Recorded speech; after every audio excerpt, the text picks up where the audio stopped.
হলেও থামাইতে হবে।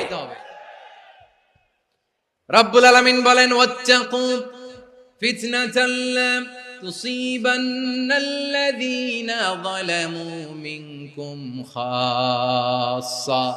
ও আমার গোলামেরা, ওই আযাবকে ভয় করো যে আযাব যখন আমি জমিনের বুকে পাঠাই শুধু জালেমদেরকেই মারি না, আলেমদেরকেও মারি।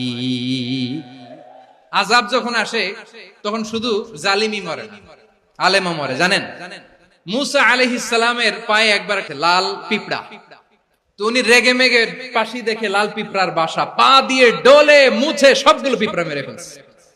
এই ঘটনাটা আল্লাহ ঘটিয়েছেন এজন্য মুসা আলাইহিস সালাম ছিলেন কালিমুল্লাহ, সরাসরি আল্লাহর সাথে কথা বলতেন। তিনি আল্লাহকে জিজ্ঞেস করেছিলেন, আল্লাহ তুমি যখন কোন জনপদে আযাব পাঠাও, শাস্তি দাও, ওখানকার শুধু জালেমরাই তো মরে না, ভালো মানুষগুলাও মরে, তো আযাব দিবা মুশরিকদের উপর দিবা, অবাধ্যদের উপর দিবা, ভালো মানুষগুলারে মারো কেন?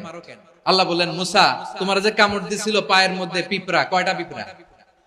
একটা পিঁপড়া, তো সবগুলারে মারলা কেন? রেগে মেগে পুরো পিঁপড়ার বাসা ভেঙে মেসাকার করলা কেন? আমি যখন অ্যাকশনে যাই, আমি যখন শাস্তি দেই, তখন এত বাস বিচার করা হয় না, বাস বিচার করা যায় না। যখন অ্যাকশনে যাওয়া হয় ওইটা ডাইরেক্ট অ্যাকশন হয়ে যায়। চিল্লায় বলো ঠিক কি না? এজন্য আমাদের বাঁচার জন্য হলেও এই পাপ থামাতে হবে, এই শয়তানের অট্টহাসি থামাতে হবে, অন্যায় অপরাধ সমাজ থেকে আমাদের থামাতে হবে। কারণ আযাব আসলে ওরাও মরবে, আমরাও মরব। একটা জাহাজ 2 তলা, আপনি আছেন 2য় তলায়, নিচের তলার কিছু লোক জাহাজের তলা ছিদ্র করতে আরম্ভ করছে। কি ছিদ্র করতেছে? আচ্ছা, জাহাজের তলা ছিদ্র করলে তলা দিয়ে কি ঢুকে? এখন আপনি যদি বলেন আমার কি, আমি তো 2 তলায়, আমি তো ভালো আছি, ওরা ছিদ্র করে ওরা মরবে। আসলে কি শুধু ওরা মরবে?